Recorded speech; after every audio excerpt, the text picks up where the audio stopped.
Welcome, everybody, once again to Deep Web3 Secrets. We have today a very special guest, the project founder of Keychain, the HIVE Keychain wallet. We all know, we all use, we all love. StoodKev, how are you doing tonight? Hey guys, I'm doing great. How are you doing? Well, this is a different time slot for us, but I'm excited about it. I feel good. I'm all prepared and kind of cooling down from a day of work. So, one thing we can just mention right now, you're in a very different time zone. I'm in the Americas, and generally, a Yeah, lot of these events are kind of around the U.S., European time zone. Where in the world are you located? I live in Taiwan. Actually, I'm a French guy, but I've been living in Taiwan for many years now, over 10 years. Yeah, so UTC plus 8. So yeah, it's pretty big time zone difference between the both of us. Yeah. Huge difference. Okay, well, but I'm also an expat, as they call it. I live in Colombia in South America. How did you end up in Taiwan? Is that an ex-French province? That doesn't sound right. No, no, it's not. Um, well, a long time ago, when I was finishing my studies, I had the opportunity to come here for a semester of exchange in Taiwan, and I just fell in love with the country. So, um, yeah, and I'm still here 10 years later, 13 years later, actually. Yeah. So, Fantastic. yeah, the people here are great. The country is beautiful. The food is good. Well, the weather can be challenging, but other than that, it's a really great place to be. I generally believe in the geo arbitrage, right? There's a better quality of life available in other areas, and so it's good to see other people taking advantage of that. Probably you living there is good for the local economy. Everybody likes you, and you spending your I bucks, hope right? so. Yeah. I hope so. Yeah. So, how did you get involved with Keychain? Can you tell us kind of the story? Now, I remember it was a Steam keychain, and Oh yeah. I mean, it's been since forever. How did this Yeah. all get started? Sure. I mean, actually, it started even before Keychain. I joined Hive around the summer 2017, like a lot of us actually. Uh, and I checked your profile earlier. I think we joined around the same time. Right. Yeah. Yeah. Um, yeah, so at first I was just like intrigued by how this whole blockchain thing was working and how people get paid by just blogging and all of that. So I just joined. At the time, it took quite a while to get the account approved, like maybe a month or something. And after maybe a month, I started to see like, okay, we just had that Steam Meet at the time, and like there were all these reblogs that were kind of polluting my feed because at this point, like people were reblogging all the time, even like low quality posts and stuff. Um, and so I wanted to find a way to hide this. So I created my first extension that was Steam Plus at the time. I don't know if you remember that. Um, and starting from there, then we had more and more requests to add more and more features to this first extension. Um, and that was working pretty well, especially that at the time there was this this great app I felt that was called Utopian. You remember Utopian as well? Like for this who's been here for a while. Absolutely. Yeah, Yes, I loved that was Utopia. great, right? Yeah, that was the for those who were not there at the time. That was basically an app that had a ton of delegations and that was using it um, to reward people doing contributions to open source projects.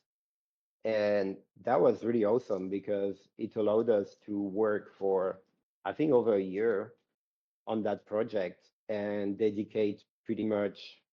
I say we. I will explain why I say we, because at first it was just me, but because because of the support of Utopian, I was actually able to ask my colleague Cedric to start working on it with me, and just by being funded by post we were doing to Utopian.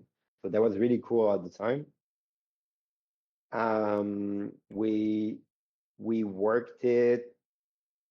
I think I started working on it in around October 2017, so almost right off the bat after joining Steam, and Cedric joined shortly after. And yeah, and from Well, that I maybe started I should to jump in talk to. here. Yeah, I mean, Yeah. so I remember Utopian, and I think it had big promise. Maybe had some questionable management. I don't think it failed Yeah. because the idea was bad, but I see Cedric here, Cedric Guillas.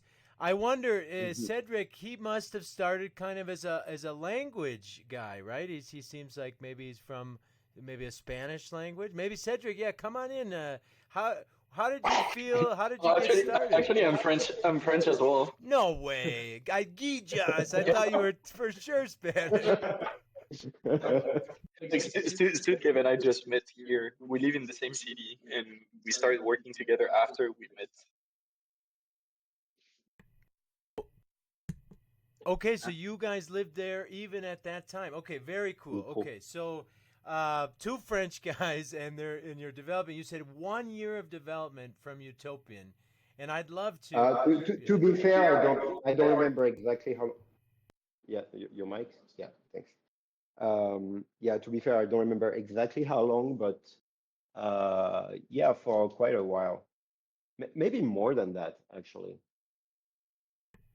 Well, that's Yeah, interesting. I'm So, terrible. I'm terrible with time memory. So oh, I know, especially in the yeah, past, right? It's yeah, 7 years yeah, and how yeah, it all. Okay, so yeah, when that kind of stopped, I believe that was sometime. I guess getting into 2018, or maybe right around that time, yeah, it yeah, stopped. They had some problems, and the delegations were stopping, and yeah, obviously leading towards the big breakup and the hard fork. yeah. How did you take the project moving forward? Like, what were your decision making processes? Obviously an open source project, classic difficult decisions, but you're still around. So, kind of walk us through that leading up to 2020. But what did you do next? Okay, so actually there was some overlap between Steam Plus and Steam Keychain at the time. Um, so around, let me see my notes. Yeah, so we launched Steam Keychain in October 2018. So I believe that there was a few months of developments before that. Uh, Actually, I didn't start this on my own. This was actually being funded by the Splinterlands team, which was Team Monsters at the time. So there was like extensive discussion with Agrod and Yabapmat about the format we wanted it to take. And they actually paid for the initial development of Keychain back in 2018. Yeah. So that's how it started. At Interesting. first, it was was very small in scope compared to what it became. But there was a very interesting project to start working on. Um, at the time, correct me if I'm wrong, Cedric, but I think we were not working together anymore because Utopia. Yeah, okay. So Utopian. Okay, so Utopian was already down, so we couldn't manage to still be the both of us working on Steam Plus at the time. Um, so yeah, that's the situation as it was by the end of 2018. Then going forward, so kept iterating and iterating on the on Steam Keychain. And 2020, everybody knows what happened. Hostile takeover, and then Hive was born. So in the end, I really feel like this was for the best. I had a lot of sleepless nights to make sure that Hive Keychain would be ready for day one when when we'd be launching Hive after the hard fork. And it was. There were a few issues at the beginning, but I think it went pretty smoothly in the end. And yeah, here we go. 5 years later, yeah, we're still working on it. Um, there's still a lot to do. We're really happy to be working on Hive with such an awesome community, and also it's really heartwarming to see the support we get every time we put forward a new proposal. So yeah. Fantastic. Now, I want to just step back a little bit because, for those people who don't maybe know, Keychain is kind of an essential tool. I don't know that I could manage it like we did back in the day with the WIF, the whiffs, like copy, paste those long passwords in. But so Keychain helps us. It's not super safe to do that. Right, and so when you get started, you don't have any money in your wallet, so maybe you copy paste it, send it to your Gmail. But as we grow, I would feel very unsafe doing that now.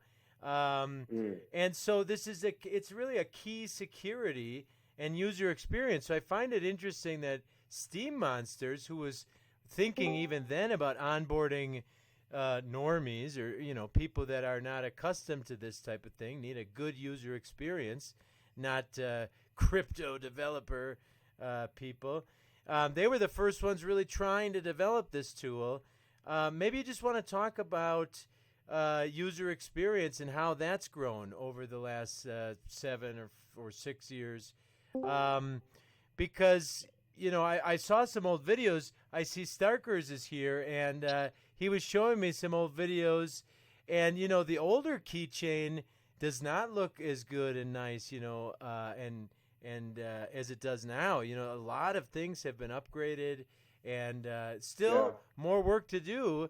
And I have some ideas for you, too. but maybe you want to talk about that, the user experience and how that's kind of led your development process.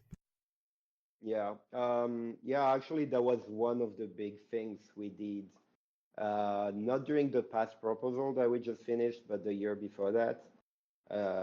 We did a massive refactor of the extensions, but also the mobile apps. We worked with a design team to actually rethink the whole process. And like the other day, I was going through the screenshots I took before, and I was like, oh wow, I couldn't go back to the past version of Keychain for sure. I know there's still some UX things we can still improve. Actually, these past few days, I was looking into some of the things Starkers told me about, like some of the buttons are a little bit too small on the browser side in mobile. So I'm looking into this right now, and for sure. Since not throwing myself flowers, but like most of users are using Keychain, it's important that if we want to keep users on Hive, it needs to be smooth. So yeah.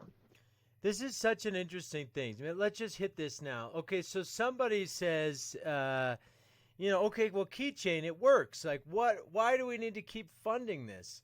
But at the same time, as I look backwards, like, there's just continual iteration to make this thing better and better. And we're at Talentland 2 weeks ago, and several things, we need to tell StoodKev about this. And And Yeah, everything, Manu told me. yeah, well, Yeah. everything that I've ever told you in the past, you've fixed within a week. Like, we actually Um, released a game recently, and like 2 weeks mm, before we released it, we reached out to you, and you just like updated something with PHP integration on the Keychain Mobile, and so mm, it's how do you balance these two perceptions? People that are building and using and onboarding obviously are constantly wanting new things, but then there's this other guy that says, well, this thing works. What are we funding it for? okay. Well, first, just to address what you said about feature request and or like I would say UI UX improvements or bug fix. For me, this will always have priority. Sorry. Uh, no, Alex Rourke, Uh, you have an open mic. I've muted you on the show, but if anybody else wants to mute him, he might mute himself too. You could type in here, but your hot mic, Alex, your hot mic. Okay. Yeah. So for me, those things always have priority. So especially bug fix, even if it's minor, but if someone comes to the Keychain Discord um, or any other way to reach to us, obviously, but mostly Discord, I think it's the easiest way to reach us. Yeah, for me, this has absolute priority. So if I'm in the middle of a long feature, I would just stop what I'm doing and I would fix it. And I would try to very often push a fix the same day if it's possible. Um, to answer your question, uh, well, if if we were losing funding and okay, so some people say we're feature ready. That's true in a sense. I mean, Keychain is really usable. We have a lot of feature, but there's a lot of things to consider. Um, One is that the blockchain itself can change. So when there are hard forks, there are things to add to Keychain. This doesn't happen very often. The second is that there are some integrations, new integrations that come all the time. So, like for example, right now we are working on VSC. Last year, we've worked on integrating the multi-sig and the 2FA. There are always new things coming like this. Now that we'll have the HIVE debit card. See how we can integrate this. There are always tons of things. Another thing to consider is the user's feature request, the bugs, the maintenance, and also another thing to consider, and that's very important that nobody ever think about, and because probably they don't even know. Um, but we have a company, and we need to have a company. Otherwise, Keychain couldn't be accepted on the mobile stores. So uh, if there's no Keychain company, there's no Keychain on Android and iOS. So all of this I costs money, never it costs thought development time. of Yeah. that part, but of course that makes perfect sense. You need to maintain, your connection with the Apple Store and the Google Play, and Yeah. maybe not every week, but you need a company to be there to be ready for that. So, just talking about Yeah. feature requests, even with new integrations, one of the things that we thought of in Talentland, I'll just bring it up to you now, live on the show, is the Distriator. Distriator is not new, but it's relatively new, and it's being iterated and rolled out, and they have an open API, and all of a sudden we're thinking we need the keychain to pop up that you have the claim. And so if this is just an open source software, it's we might have to chase you down for a couple months. We've gone through that with the Olherd 80 with Beam, and recently me and my team we forked it into Hive Nectar because it starts to die if somebody isn't there like you are almost daily updating some of these things. Open source repos can die, and then you can fork it, but how can you get it onto Google Play again? How could you update that integration? And so I think you nailed that. Four use cases here for the proposal. And so Thanks. I'm going to jump ahead one. We'll go back to the previous proposal, but or jump ahead two here. Tell me about this upcoming proposal, because that's something I want to hit before we get too far along. How are you doing? Do you have enough votes? Do you need more votes? What is it like doing politics? You know, the politics. All right. Okay, so we did have enough votes for an hour yesterday. And then now we are at 97%. It's not people targeting us. I think there's well, not everybody is supporting what's happening with value plan. So, and I think we're a little bit being collateral damage here. But I think we should make it. I'm not too worried. We still have 8 days before the beginning of the proposal. We had, like, let me run a SQL, HIVE SQL real fast. Yeah, I'll cover for you. That's yeah, good. we had. Oh, wow, we you're had fast. over 1,200 votes so far in a little less than 3 weeks. So I'm really grateful for the community and the support we got so far. Okay, let's just stick on governance here for a second, because, yeah, we've seen recently the return proposal is a lot higher than it used to be. And I don't think we can blame InLeo anymore. Maybe it's somebody else's fault, but it's just a lot higher than it used to be. And so you had told me a while back that you guys usually leave a month to do the politics. Yeah. And yeah, so, that's what we did.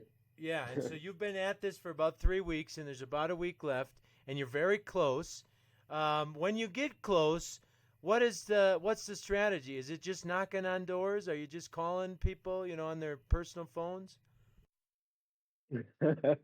Well, I wouldn't go that far, but yeah, there's definitely a lot of messaging going on.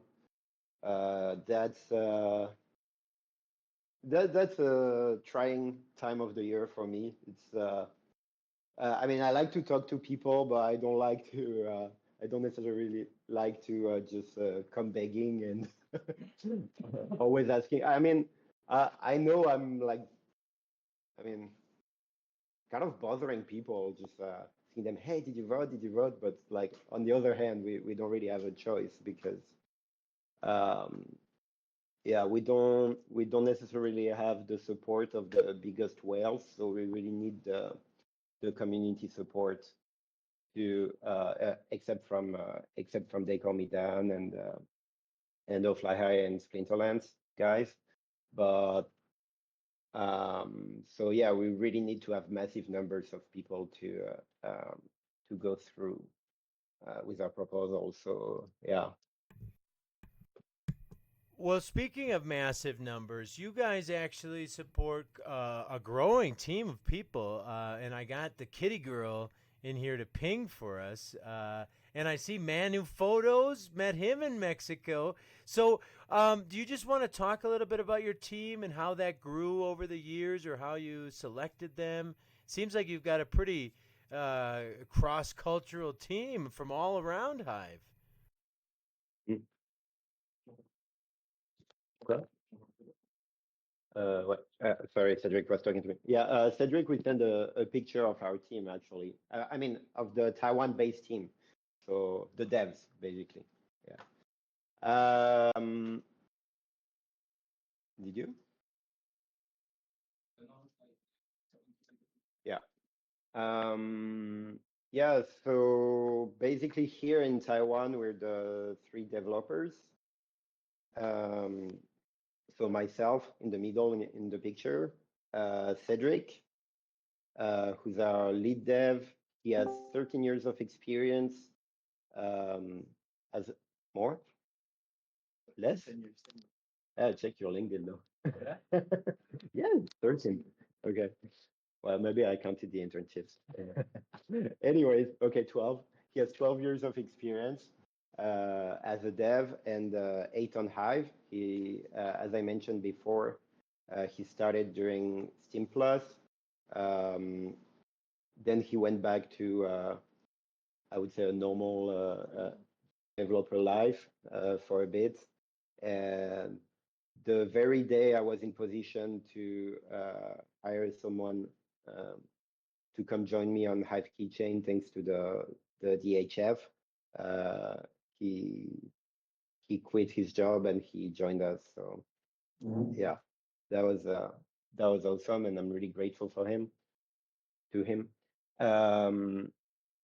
He's and now he's these past few months he's mostly working on the EVM integration. So we can get back to that a bit later if you want to discuss this. Can you still hear me? Oh yeah, we're listening right here. Oh, yeah. And Oh, we okay. got pictures Yeah. in the chat. I'm showing all the pictures of your team. Now, who's this third guy? I Okay. see Carlo. And yeah, that's Carlo. He joined us recently. He also here in Tainan with us. He's from the Philippines. He has 9 years of experience as a dev, and he got plunged into Hive development in the worst way possible. Because the first thing before joining Keychain, actually he joined us to work on the multisig, which is probably the hardest thing you can do on Hive. So he got he dove right in at the beginning. Yeah. Wow. Yeah, and I know that that's a pretty complicated thing. And even then, a lot of people are talking about how we can improve it and change it. So, I mean, these integrations get pretty complicated, especially for an everything key management software. Yeah, exactly.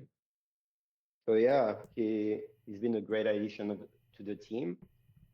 So that's on the development side, that's the three of us.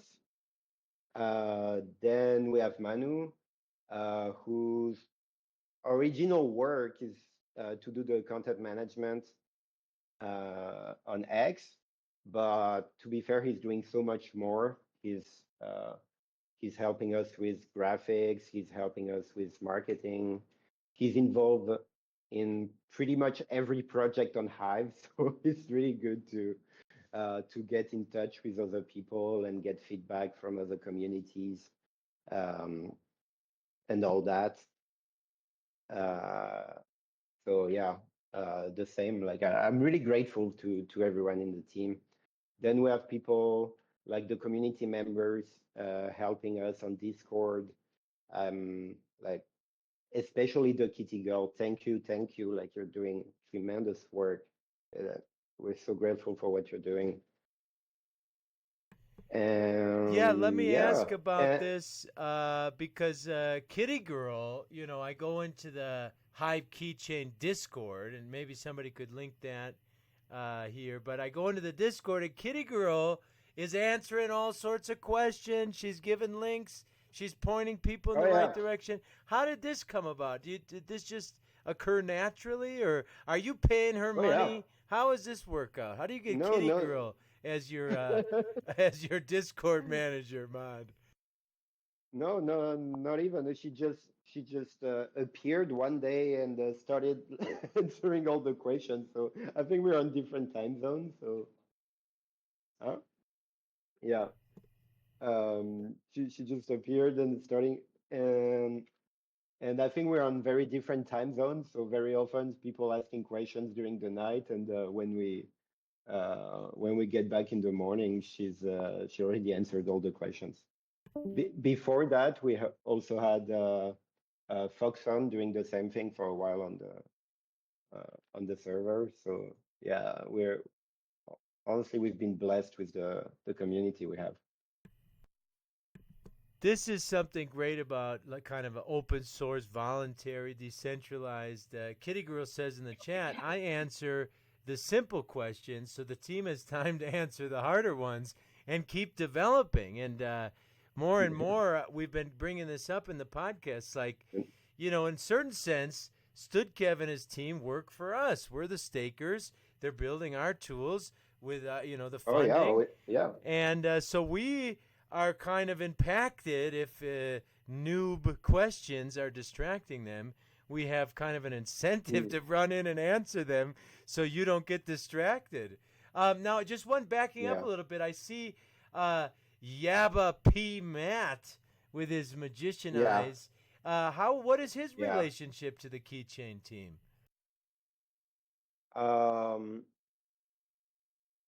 Well, obviously now with Splinterlands is usually pretty busy, but once in a while I like to get his opinion on stuff. I mean, him and Ugrod are the guys who started Keychain all these years ago. So, and it's always good to also have an outside opinion from people who are able to develop something as big as Splinterlands. So we have a very friendly relationship, and I like to ask for his opinion from time to time. Well, that's really good and respectful. Keep his name on the banner, and I would say you got to respect the grind. Another project that has gone on for longer than the hard fork, crossed over. So maybe if we talk about this upcoming proposal, let's take a step back. What did you do in the last year? What was that funding allowed you to do besides maintain the place on the App Store? What have you managed to get done? And then we can go from there. Okay. Well, I don't think I can go through all the different features. I mean, if you want to do this, you can just read the proposal for those who want, but I would just highlight a few. A small one, but one that had been asked by a lot of people for a while was automatic staking of Hive Engine tokens. So that's something we did on both extension and mobile. A much more difficult one, but one we're really happy. And I know it doesn't impact everyone, but I really wish more people would use it, is the multisig and the 2FA integration. So the multisig itself was another proposal, but it was also a lot of work to integrate it into Keychain. And the 2FA for me is a very good feature. I'm using it. It's basically, for those who've never used it, basically you can set up a normal one-time password to 2FA that it's registered by a bot. And then every time you want to make an active transaction, you will write your 2FA into Keychain. So your key will sign part of the multisig, and then the bot, after checking the one-time password, will sign the other part of the multisig, and the transaction will be broadcasted. So for people who are really really keen into keeping their account safe, that's really powerful. And even better, you don't have to use our bot to do it. You can run your own. So yeah. Okay. Yeah, And so you're looking for more people to use that. We need more use cases for that. Now, I mean, yeah, go ahead.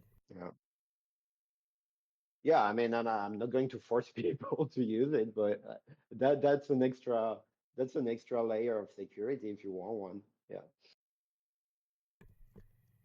And security is the name of the game here. And we're working a lot with onboarding, and so what I've kind of found is that as somebody gets onboarded, the need for security is maybe low, not a lot of money at stake. But as you start getting into the system, it goes up. Now, there's probably a class of user where they want to invest a little bit of money from the beginning, so security is very important. But how would you, maybe talking about security, how would you compare, maybe you've looked, HIVE Keychain, would it compare to like a MetaMask? Do you guys think you're on par with the security offered by something like MetaMask? Well, we've never, there was no report of of Keychain being directly hacked or anything. So yeah, I would say we're pretty solid. You could go ahead and say you're better. It's okay. I was giving you a softball there. I was giving you a softball. Well, you said it. Well, I do think it's the case. It might be for other reasons, but yeah, MetaMask is a very popular extension, and of course, it has been subject to several exploits and even one direct hack that I know of.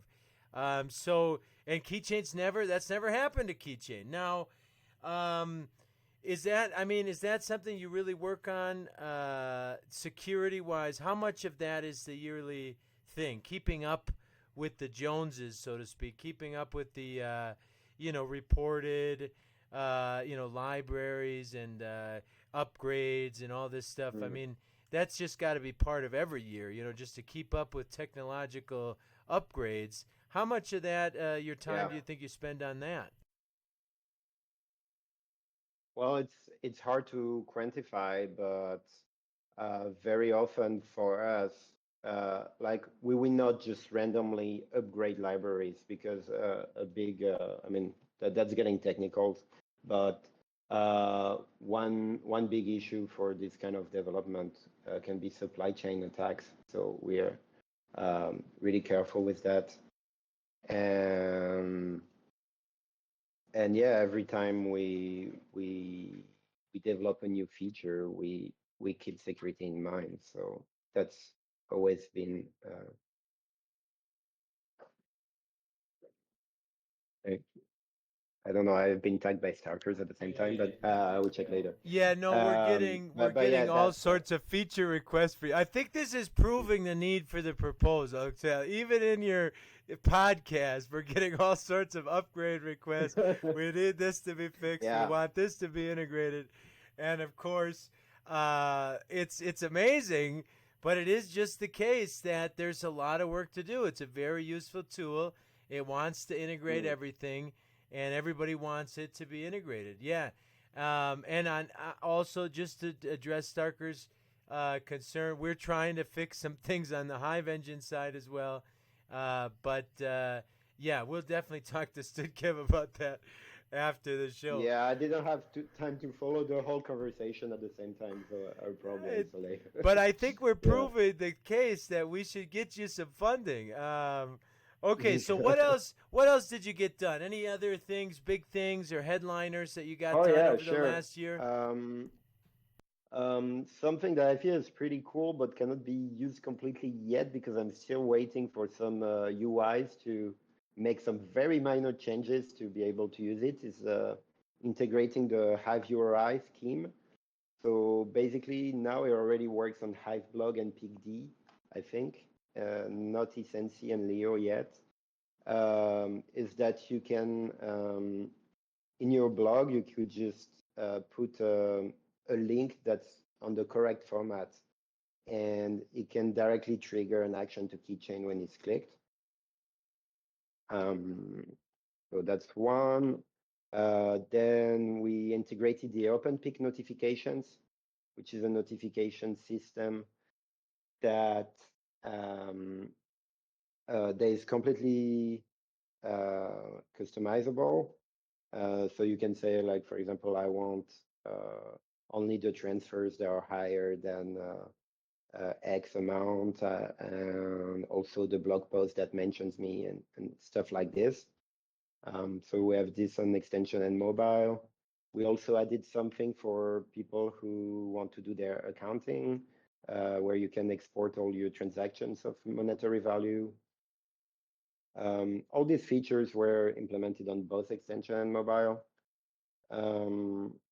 We also added a new features to import and export all your accounts at the same time by QR code between the extension and mobile or mobile to mobile. Another one on mobile, actually, I should have put it higher on the list because it's I worked on this with Starkers, and after we discussed it, I got really excited and I worked on it pretty fast. Was the peer-to-peer onboarding. Um, Did you guys use it at the Talentland? Yeah, absolutely. Manu was using it Yeah. exclusively. We also had the another option, Ola Hive from Aliento, but we were using that and a couple others. And I think that the keychain one compared very well. It's integrated right into the keychain, and so again, that puts more pressure on you again if the more things we could get integrated into the keychain. It's fantastic. It's a one-stop shop. So now, what happens if you get hit by a bus? I just got to. What happens if you get hit by a bus, StoodKev? What are we gonna do? Well, if I'm the only one get hit by a bus, it should be fine. I think Cedric can keep going.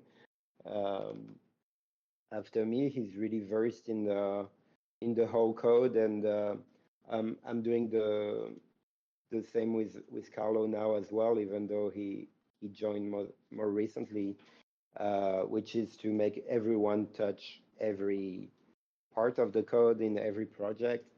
Um, so because now we have like I couldn't even tell you how many repositories we have on the on the keychain organizations, but it's getting a lot. Like I think just the major ones I mentioned on the proposals that makes 9 of those. Yeah. So yeah. Fantastic. So So you have a it's a lot of company. different stuff. Yeah. Yeah. There's a company, there's a backup plan, there's other guys. This is not like just a one-man show. So there's a succession plan here. And that starts with Cedric, right? Cedric, the Yeah. other Yeah. Frenchman. Yes. Fantastic. Yeah, we'll Okay. keep it. So I feel like we could dive into more details, but I want to see if we can get even more general. Where do you see keychain work going in this next proposal? What is going to be your focus for the next year? Is there like an umbrella phrase, or is it a bunch of little stuff? Or I mean, how do you see the next year of development going? Yeah, so for me, and as I put it in the proposal, we have like 3 main objectives. One, and that will always be the main one, is to keep developing and improving the Hive side of Keychain, which is to develop the features based on feature requests, improving the UI, the UX, building the new features we talked about. The second, and I'm really excited about this, and I don't want to give an ETA because last time I did, I was really wrong, but we're making really good progress with multi-chain integration. Cedric is working mostly on this now.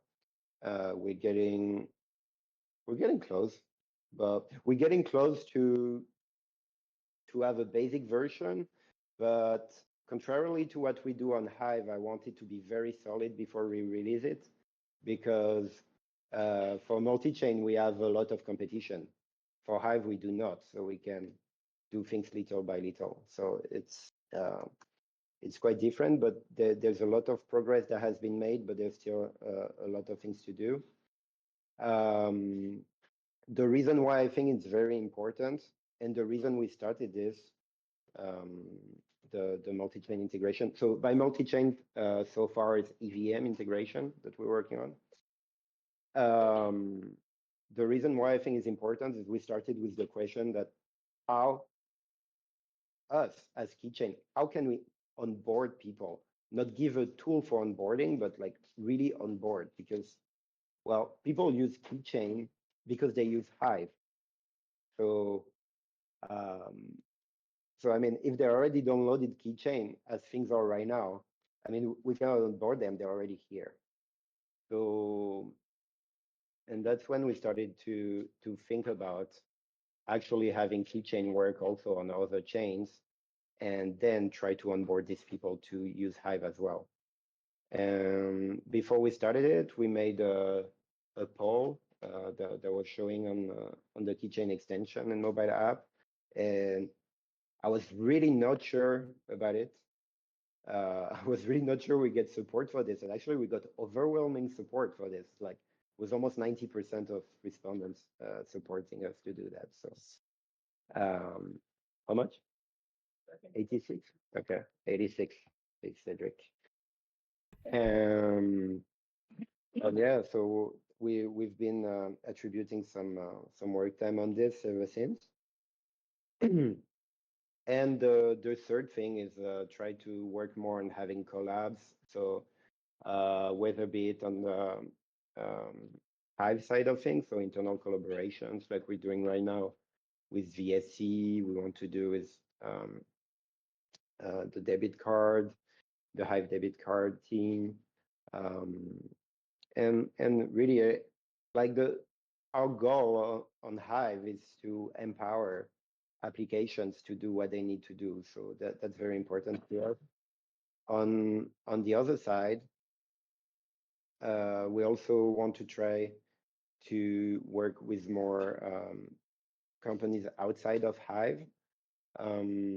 So Crimson Cloud is doing a great job, like getting more companies to use Hive. So for on-ramp or for Hive to as a crypto exchange, direct exchange.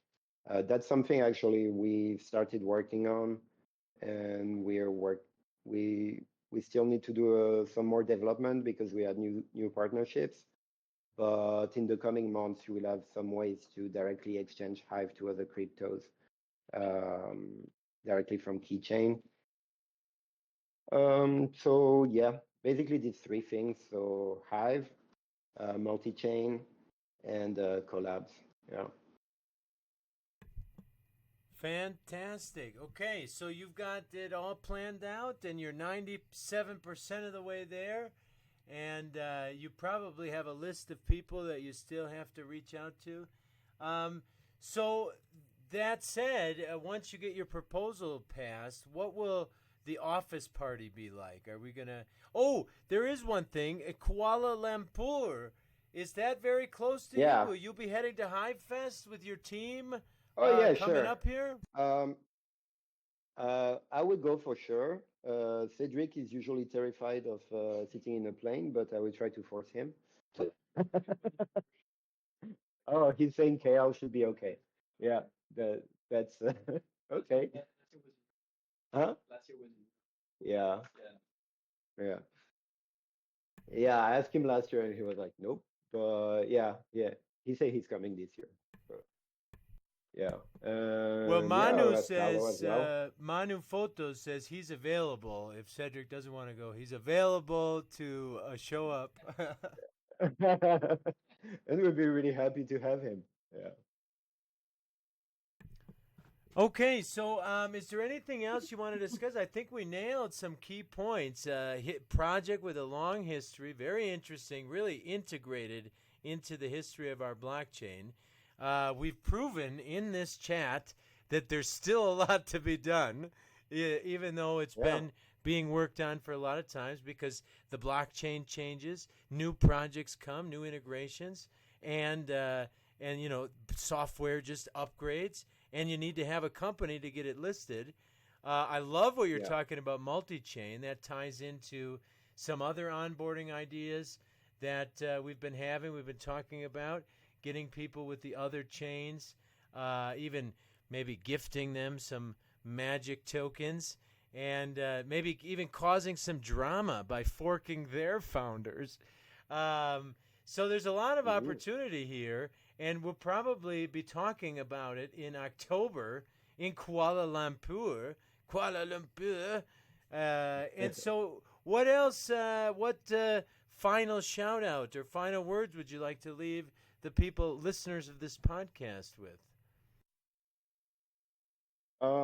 Well, as I mentioned earlier, everything we do, and as you said, actually, I'm working for you guys. So we are working for you guys. So when you have feature requests or any questions about what we're doing, why we're doing it, something we want to fix, something you want to fix, something you think we should do better, just come to our Discords and talk to us. We're usually responding pretty fast, and when we're sleeping, usually Kitty is there to answer. Yeah. Yeah, but yeah, never hesitate to talk to us. Yeah. Yeah, I second that notion. Every time I've reached out, you've literally done the thing I've asked, or given me some reason why you were already working on something that would solve the problem, including for Yeah. our game. I just want to say, like, you had no obligation to adjust the P2 the PHP integration. But you did it. You did it, and quickly.